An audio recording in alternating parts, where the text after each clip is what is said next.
لن يؤخر الله نفسا إذا جاء أجلها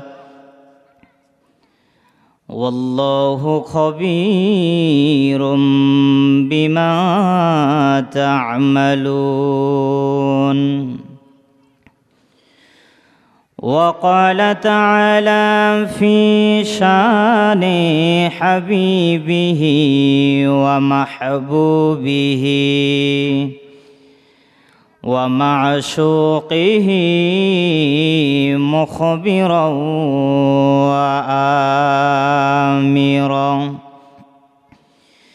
إن الله وملائكته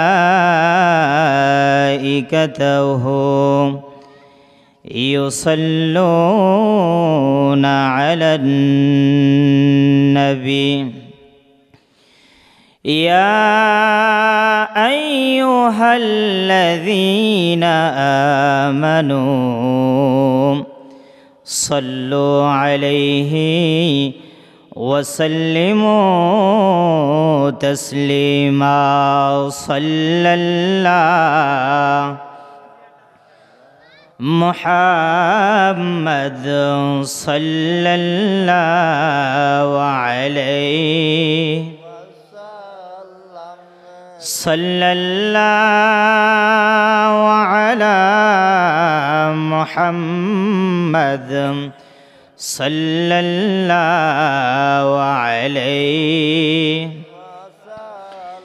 পড়ে লা ইলাহা ইল্লাল্লাহ লা ইলাহা ইল্লাল্লাহ জুরি লা ইলাহা ইল্লাল্লাহ লা ইলাহা ইল্লাল্লাহ সবাই লা ইলাহা লা ইলাহা হাসবি রব্বি জাল্লাল্লাহ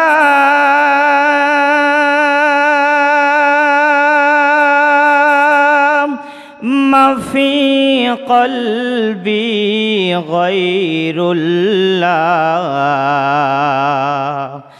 হাসবি রব্বি জাল্লাল্লাহ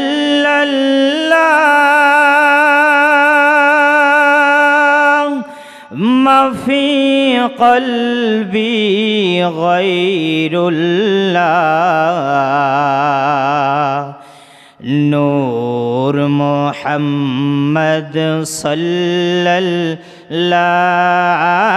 লা ইলাহা ইল্লাল্লাহ জুরি লা ইলাহা লা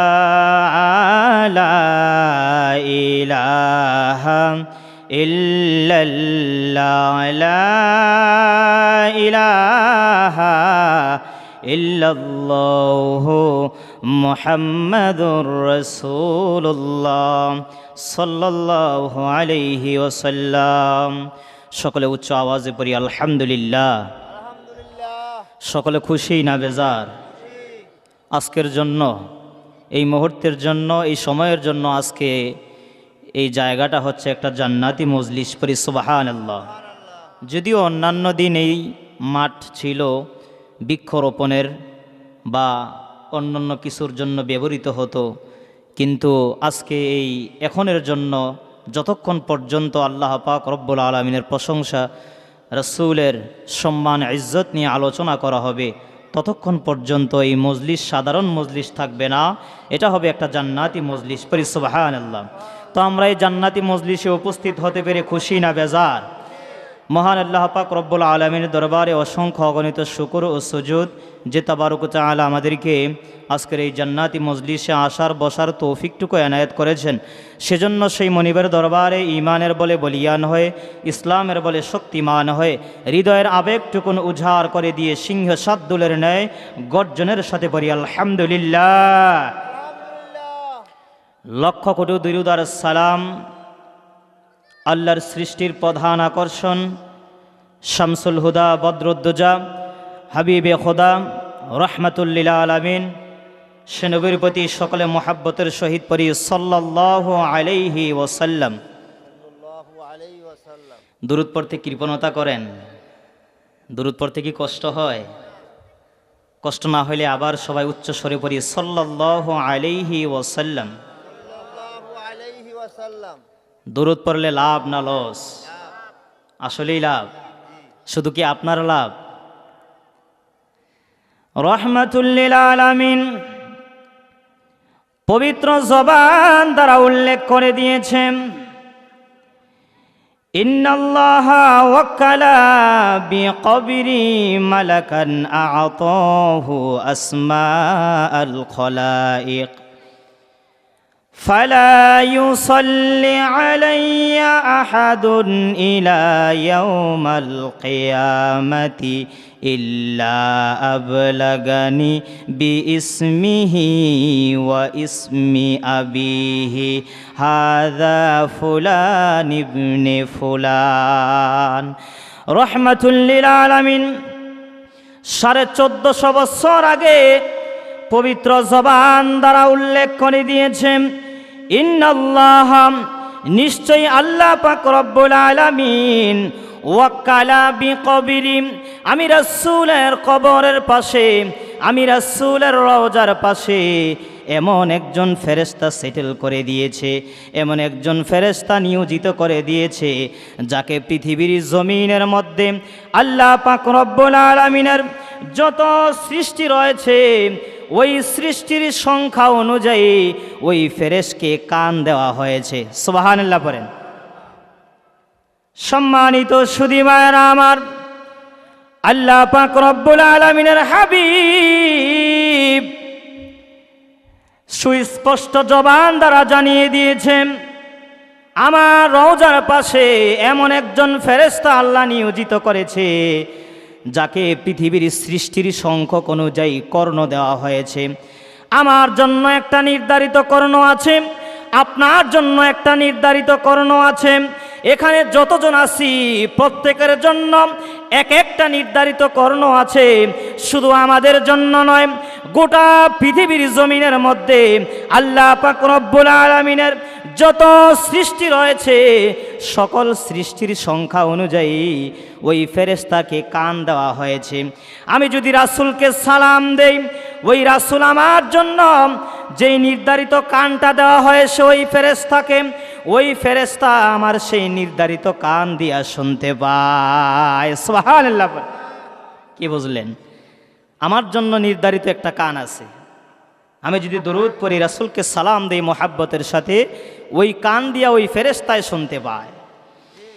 শুধু শোনার মধ্যেই সীমাবদ্ধ থাকে না, বিইসমিহি ওয়া ইসমি আবিহি হাযা ফুলান ইবনে ফুলান কদ সাল্লা আলাইক। রহমাতুল লিল আলামিনের দরবারে ওই যেই ফেরেশতা রয়েছে, ওই ফেরেশতা ওই বান্দার নামটা সেটেল করে লিখে নেয়। শুধু তার নাম লিখে না, ও আবিহি তার পিতার নামও লেখে, ও উম্মিহি তার মাতার নামও লেখে, হাযা ফুলান ইবনে ফুলান এভাবে ক্রম দ্বারায় বংশ পরস্পরার নাম লিখে রাসূলের দরবারে উপস্থাপন করে। সুবহানাল্লাহ। লাভ কি শুধু আপনার একা? দেখছেন, আপনি দুরূদ পড়েছেন, আপনার নাম, আপনার পিতার নাম, বংশ পরস্পরার নাম লিপিবদ্ধ করে রাসূলের দরবারে উপস্থাপন করে। দুরূদ পড়লে লাভ না লস? সম্মানিত সুধী ভাইরা আমার, রহমাতুল লিল আলামিনকে যারা সম্মান দিতে জানে, দুনিয়া ও পরকালের মধ্যে আল্লাহ তাদেরকে সম্মান দেয়। রাসূলকে যারা সম্মান করে দুনিয়ার মধ্যেও তারা সম্মানিত হয়, পরকালীন জগতেও রাসূলের শাফায়াত পাওয়ার সম্ভাবনা থাকে। আর যারা দুনিয়াতে রাসূলকে অপমান করে, রাসূলকে নিয়ে কটূক্তি করে, দুনিয়া তো বরবাদ হয়ে যাবে, হাসরের ময়দানও বরবাদ হয়ে যাবে, কিয়ামত, সিরাত, মিজান সকল বিষয়গুলা বরবাদ হয়ে যাবে। যার বাস্তব দৃষ্টান্ত হল রহমাতুল লিল আলামিন গোপনে 3 বছর ইসলাম প্রচার করার পর যখন আল্লাহ পাক রব্বুল আলামিনের দফতর থেকে ঘোষণা আসলো, ওয়াংজির আশিরতাকাল আকরাবিন, হে রাসূল, হে আমার হাবিব, হে মুহাম্মদ, আপনি কাজ করুন, আপনি আপনার নিকটাত্মীয় যারা আছে, আপনার আশেপাশে যারা আছে তাদেরকে নিয়ে বসুন এবং আমি আল্লাহ পাক রব্বুল আলামিনের জান্নাতের সুসংবাদ দেন। যারা ইসলাম ধর্ম গ্রহণ করতে চাচ্ছে না, যারা আপনি নবীকে মানতে চাচ্ছে না, তাদেরকে জাহান্নামের ব্যাপারে ভীতি প্রদর্শন করুন। যখন রহমাতুল লিল আলামিনের উপর এই নির্দেশনা আসলো, রাসূল গোটা কওমের মানুষকে একত্রিত করলেন, একত্রিত করে উঁচু একটা চূড়ার মধ্যে নিয়ে গেলেন। রহমাতুল লিল আলামিন ওই উঁচু চূড়ার মধ্যে ওই আরবের যত ধনাঢ্য ব্যক্তি রয়েছে, যত নেতৃত্ব স্থানীয় ব্যক্তি রয়েছে, সবাই গিয়ে উপস্থিত হলেন। রাসূল সকলের সামনে কালিমার বাণী পৌঁছাচ্ছে, রাসূল আল্লাহ পাক রব্বুল আলামিনের একত্ববাদের ঘোষণা দিচ্ছে। রহমাতুল লিল আলামিন ওই মজলিসের মধ্যে ব্যক্তিদেরকে জাহান্নাম ব্যাপারে ভীতি প্রদর্শন করছে। এমন সময় কিছুক্ষণ পরে আবুল আহাব পিছন দিকে যায় বলতেছে, হে মুহাম্মদ, ওখান থেকে নামো, ওখানে তুমি কেন আমার গোটা কওমের লোকদেরকে তুলছ? রাসূল বলছে, হে লাহাব, একটু বোঝার চেষ্টা করো কেন আমি মানুষদেরকে এখানে এনেছি। তুমি তো অবশ্যই জানো, না জানার ভান ধরো। আমি আল্লাহ পাক রব্বুল আলামিনের নিদর্শন অনুযায়ী, আল্লাহ পাক রব্বুল আলামিনের নির্দেশ অনুযায়ী আমি এখানে এসেছি। আল্লাহ আমাকে অনুমতি দিয়েছে মানুষকে জাহান্নামের ব্যাপারে ভীতি প্রদর্শন করার জন্য। সুতরাং আমি আল্লাহর আদেশে এখানে আসছি, তোমার আদেশে এখানে আসি নাই। রহমাতুল লিল আলামিন যখন কথা বললেন, আবুল আহাব বলতেছে, হে মুহাম্মদ, মিথ্যা ধর্মের প্রচার করা লাগবে না, তুমি আমার কওমদেরকে ছেড়ে দাও, মিথ্যা ধর্মের বাণী এখানে দেওয়া লাগবে না। রহমাতুল লিল আলামিন বলতেছে, অসম্ভব, যেখানে আমি আল্লাহর আদেশ নিয়ে এসেছি সেখানে পৃথিবীর কোনো মানুষের কথায় আমি এখান থেকে যাব না। সুবহানাল্লাহ। আল্লাহ যেখানে আমাকে পাঠিয়েছে পৃথিবীর কোনো কথাই সেখানে খাটে না, একমাত্র আল্লাহর বিধান মতে আমি এখানে উঠেছি। রহমাতুল লিল আলামিন যখন একথা লাহাবকে বললেন, লাহাব ক্ষিপ্ত হয়, হাতের মধ্যে একটি পাথর নিয়ে রাসূলের চেহারা মুবারকের মধ্যে যখন পাথরটা নিক্ষেপ করলেন, আল্লাহর কাছে ওই জিনিসটা অপছন্দনীয় হলো। শুধু অপছন্দ নয়, আল্লাহ এমনই রাগান্বিত হলেন, লাহাবের ধ্বংসের ব্যাপারে একটা সূরা নাজিল করে দিলেন। সুবহানাল্লাহ। অসম্মানী সহ্য করতে পারে নাই আল্লাহ। কার শানে? সবার সাথে কি বেয়াদবি খাটে? সবার সাথে কি সব কিছু চলে? সম্মানিত সুধী ভাইরা আমার, যেইনা লাহাব রহমাতুল লিল আলামিনের চেহারার দিকে যখন পাথরটা নিক্ষেপ করলেন, আল্লাহ পাক রব্বুল আলামিন সঙ্গে সঙ্গে কোরআনের হাতিয়ার দ্বারা ঘোষণা করে দিলেন, তাব্বাত ইয়াদা আবি লাহাবি ওয়া তাব, ধ্বংস হোক আবুল আহাবের 2 হাত। যেই হাত দিয়ে আবুল আহাব আমার পেয়ারা হাবিবের চেহারা মুবারকের দিকে পাথর নিক্ষেপ করেছে, ধ্বংস হোক আবুল আহাবের ওই হাত। শুধু হাত নয়, ধ্বংস হোক আবুল আহাব নিজেও। নাউজুবিল্লাহ বলেন। শুধু আবুল আহাব নয়, আবুল আহাব যেই হাত দিয়ে রহমাতুল লিল আলামিনের চেহারার মুবারকের দিকে কটূক্তিভাবে ইঙ্গিত করেছে, আল্লাহ বলছে হাতগুলা ধ্বংস হয়ে যাক। শুধু হাত নয়, সে নিজেও ধ্বংস হয়ে যায়। অপর আয়াতের মধ্যে আল্লাহ পাক রব্বুল আলামিন জানিয়ে দিচ্ছেন, মা আগনা আনহু মালুহু ওয়া মা কাসাব। তাফসীর ইবনে কাসীরের মধ্যে আল্লামা ইমামউদ্দিন ইবনে কাসীর রাহমাতুল্লাহি আলাইহি জানিয়ে দিচ্ছেন, মা আগনা আনহু মালুহু ওয়া মা কাসাব।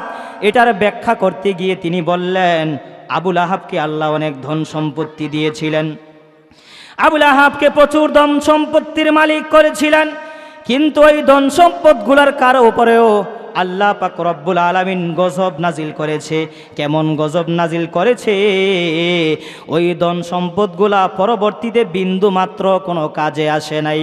ওয়ামা কাসাব, শুধু ধন সম্পদগুলাই নয়, ওয়ামা কাসাব, এবং যা সে উপার্জন করেছে। তাফসীরের মধ্যে এসেছে আবুল আহাবের সন্তান ছিল 8 থেকে 10 জন। আল্লাহ পাক রব্বুল আলামিন ওই সন্তানদের উপর এমন গজব নাজিল করেছে, যেই গজবের কারণে ওই সন্তানগুলোও কোনো কাজে আসে নাই। নাউযুবিল্লাহ পড়ে। স্বাভাবিক বিষয়, বেয়াদবি কি সবার সাথে চলে? তারপরে আয়াতে আল্লাহ পাক রব্বুল আলামিন জানিয়ে দিচ্ছেন, শুধু ধ্বংস হয়ে যাওয়াই নয়, সায়াসলা নারান যাতা লাহাবিন ওয়া ইমরাআতু, অচিরেই লাহাব জাহান্নামে প্রবেশ করিবে। শুধু লাহাবই প্রবেশ করিবে না, লাহাবের স্ত্রী সহকারে প্রবেশ করিবে। ওই স্ত্রীর অপরাধ রাখি, ওই স্ত্রী রাহমাতুল লিল আলামিনকে নিয়ে কটূক্তি করত, রাসূলের পথের মধ্যে কাটা দিত, রাহমাতুল লিল আলামিনের ব্যাপারে সমালোচনা করত। আল্লাহ এটা সহ্য করতে পারে নাই। শুধু লাহাব নয়, লাহাবের ফ্যামিলি নয়, লাহাবের ধন সম্পত্তি নয়, লাহাবের স্ত্রী সহকারে ওই জাহান্নামে প্রবেশ করিবে। এমন ইন্ধন বহনকারী মহিলা বর্তমানে আছে নাকি নাই? ইন্ধন বোঝেননি? ইন্ধন বোঝেন? কটূক্তি করা, সমালোচনা করা। এই কটূক্তির সমালোচনার ব্যাপারে 30 পারার শেষের দিকে আল্লাহ পাক রব্বুল আলামিন সূরাতুল হুমাযার মধ্যে প্রথম আয়াতের মধ্যে জানিয়ে দিচ্ছে, ওয়াইলুল লিকুল্লি হুমাযাতিল লুমাযা।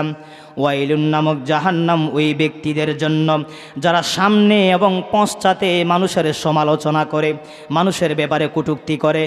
রাহমাতুল লিল আলামিনকে নিয়ে যেই লাহাবের স্ত্রী কটূক্তি করেছিল, যেই লাহাবের স্ত্রী রাহমাতুল লিল আলামিনকে কষ্ট দিয়েছে, আল্লাহ পাক রব্বুল আলামিন বলেন, শুধু লাহাব নয়, লাহাবের পরিবারেই নয়, লাহাবের ধন সম্পত্তি নয়, লাহাবের স্ত্রী সহকারে ওই জাহান্নামের মধ্যে প্রবেশ করিবে। কেমন ভাবে জাহান্নামে নিবে, কেমন বেয়াজ্জুদি করে জাহান্নামে নিবে।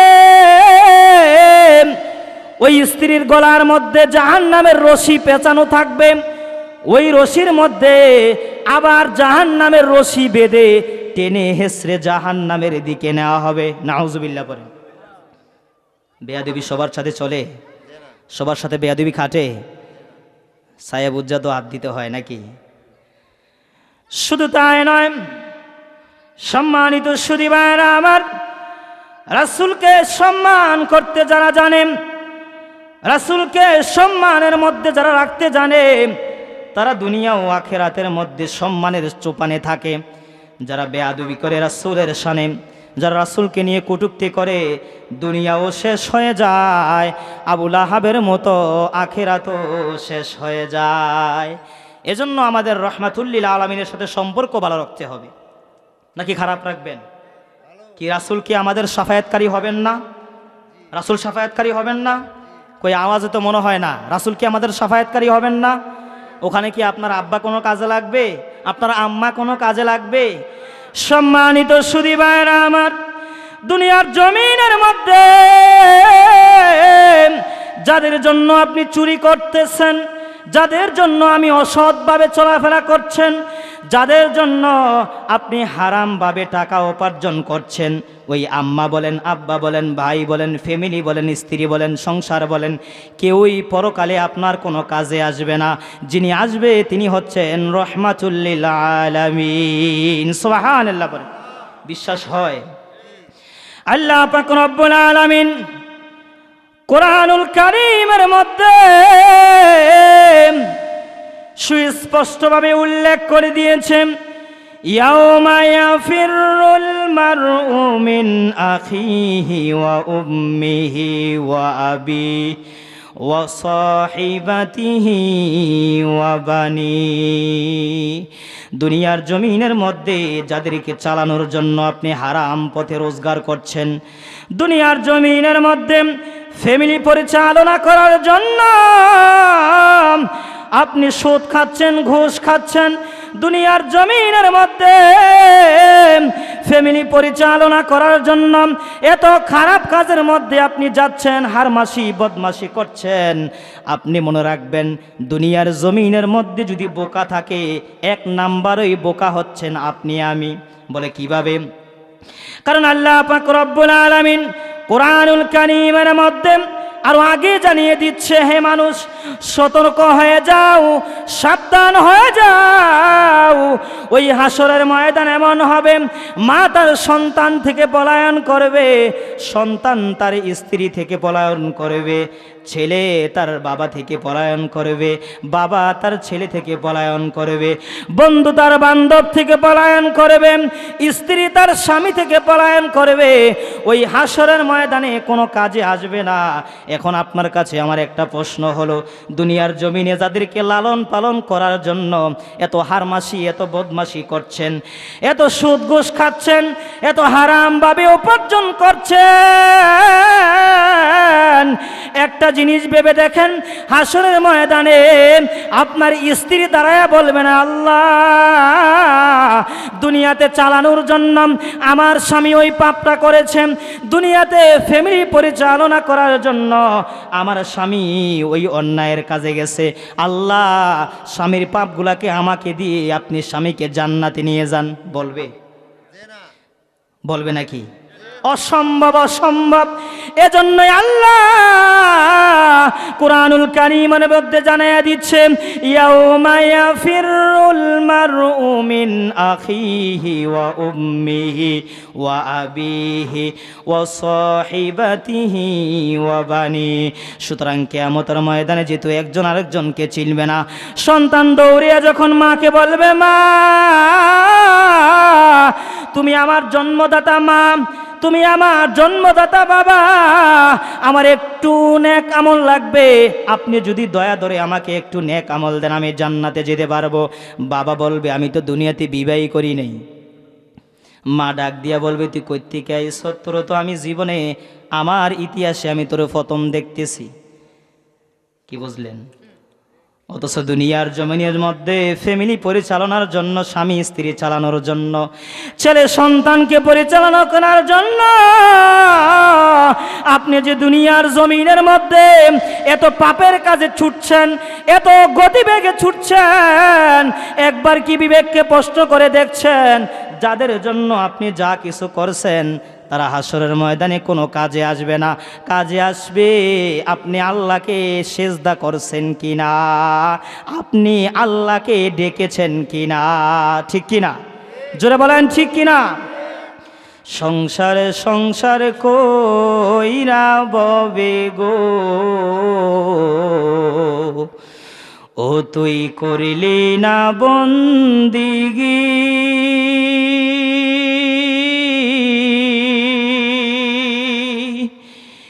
কিভাবে কাটাইবি মনরে, ওই কবরের জিন্দিগি রে, ওরে জীবন গুনাই গুনাই গেল রে। বলেন সবাই, সংসারে সংসার কইরা ববে গো, ও তুই করলি না বন্দেগি,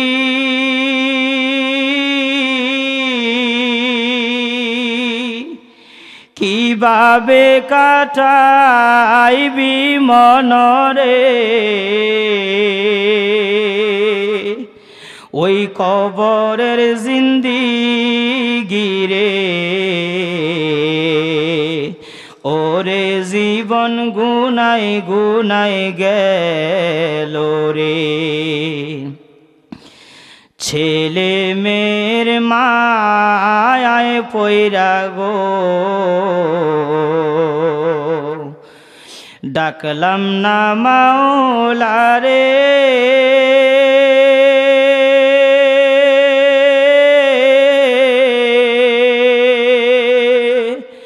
কিভাবে কাটাবি মনরে ওই অন্ধকার কবর রে, ওরে জীবন গুনাই গুনাই গেল রে, নিঃশ্বাসের বিশ্বাস কইরা রে বাদলাম বাড়ি ঘর,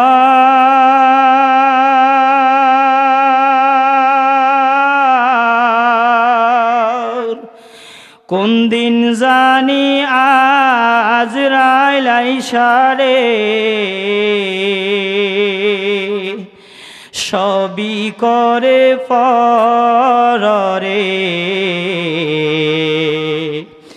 ওরে জীবন গুনাই গুনাই গেল রে।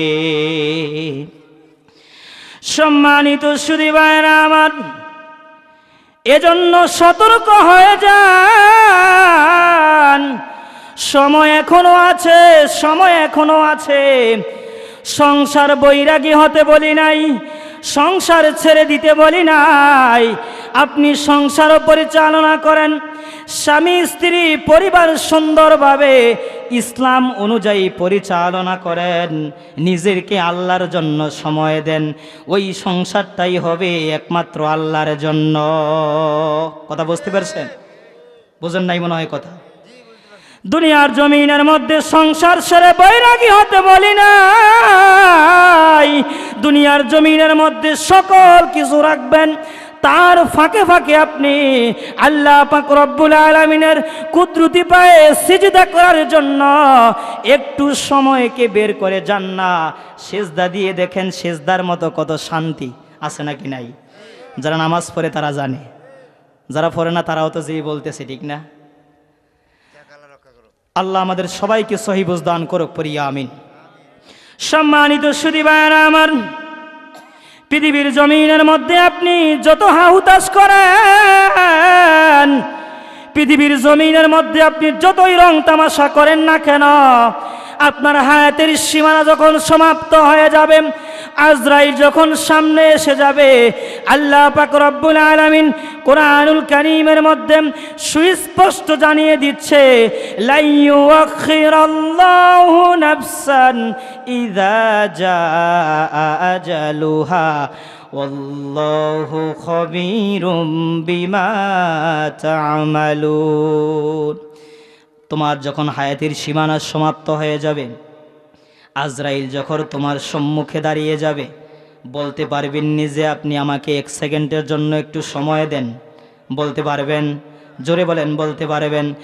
আল্লাহ পাক রব্বুল আলামিন কোরআনুল কারীমের মধ্যে জানিয়ে দিচ্ছেন, এই পৃথিবীর জমিনের মধ্যে যখন কোনো ব্যক্তির হায়াতের সীমানা সমাপ্ত হয়ে যাবে, পৃথিবীর কোনো শক্তি তাকে ধরে রাখতে পারবে না। 1 সেকেন্ড পর্যন্ত বিলম্ব হবে না, 1 সেকেন্ড পর্যন্ত এসপাস ওসপাস হবে না।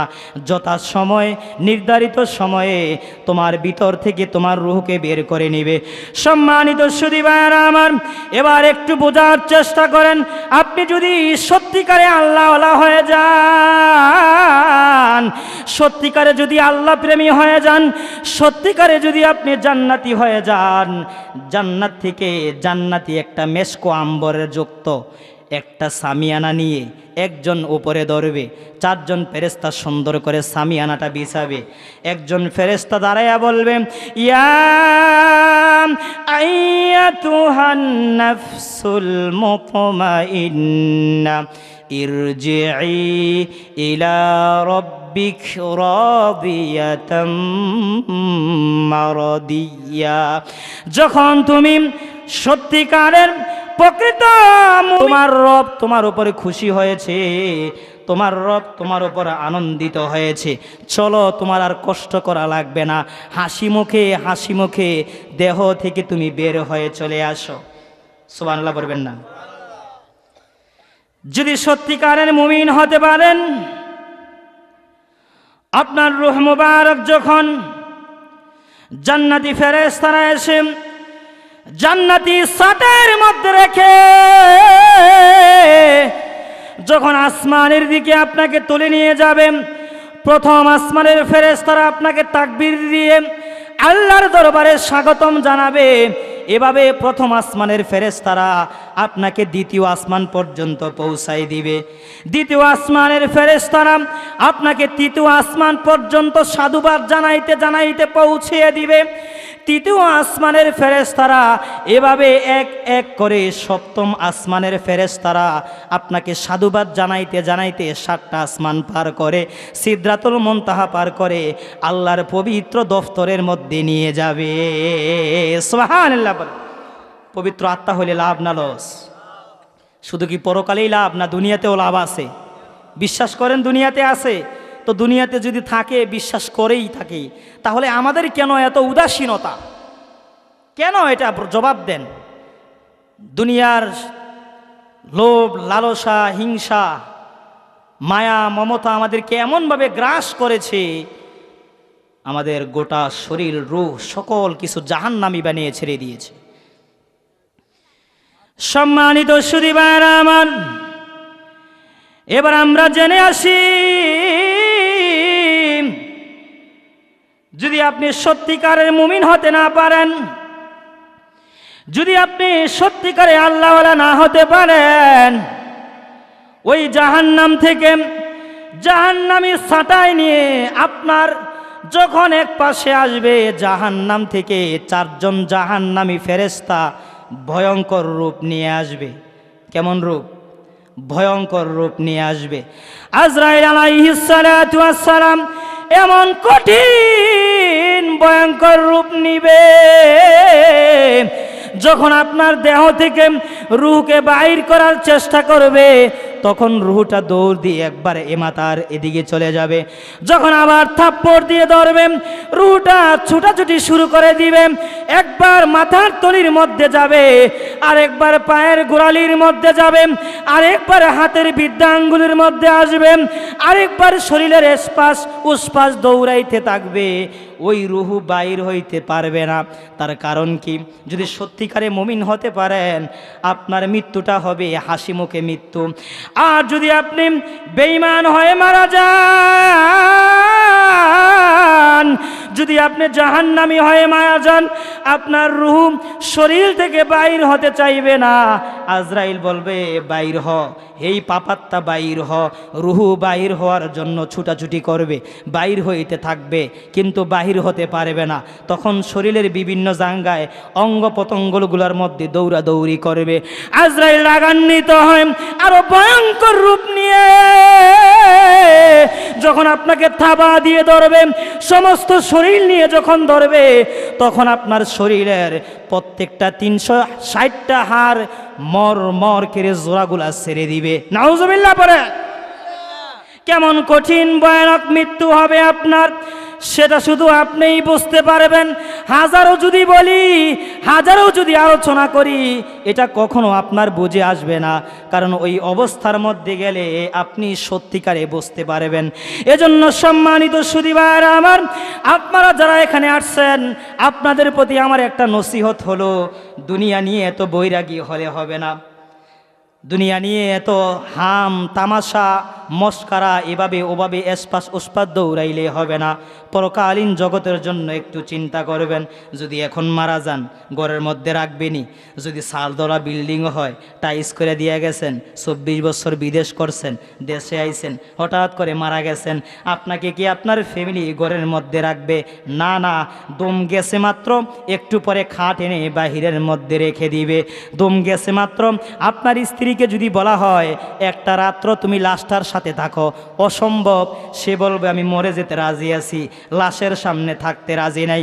সম্মানিত সুধী ভাইয়েরা আমার, আপনাদের বিবেকের কাছে আমার এই প্রশ্নটা, পৃথিবীর জমিনের মধ্যে যাদেরকে আপন ভাবেন, যাদেরকে আপনি অতি নিকটের ভাবেন, একটা কথা বলে রাখি, কশ্চিনকালেও নয়, কশ্চিনকালেও নয়, কশ্চিনকালেও নয়, দুনিয়ার জমিনের মধ্যে আপন আপনার কেউই নাই, ধন সম্পত্তিও নাই, টাইলস করা বিল্ডিংও নাই, ছেলে বলেন, মেয়ে বলেন, স্ত্রী বলেন, পরিবার বলেন, ভাই বলেন, বেরাদার বলেন, কেউই আপনার আপন নয়। আপন হবে একটা জিনিস, সেটাই হচ্ছে নেক আমল। সুবহানাল্লাহ বলেন। পরের জায়গা পরের জমিন ঘর বানায় আমি রই, আমি তো সেই ঘরের মালিক নই। বলেন, পরের জায়গা পরের জমিন, আমি তো সেই ঘরের মালিক নই। সেই ঘরে খানা যার জমিদারি, আমি পাই না তাহার হুকুম জারি। সেই ঘরে খানা যার জমিদারি, আমি পাই না তাহার হুকুম জারি। আমি চলি যে তার মন জোগায়া, আমি চলি যে তার মন জোগায়া, মনের দুঃখ কারে কই, আমি তো সেই ঘরের মালিক নই। পরের জায়গা পরের জমিন, আমি তো সেই ঘরের মালিক নই।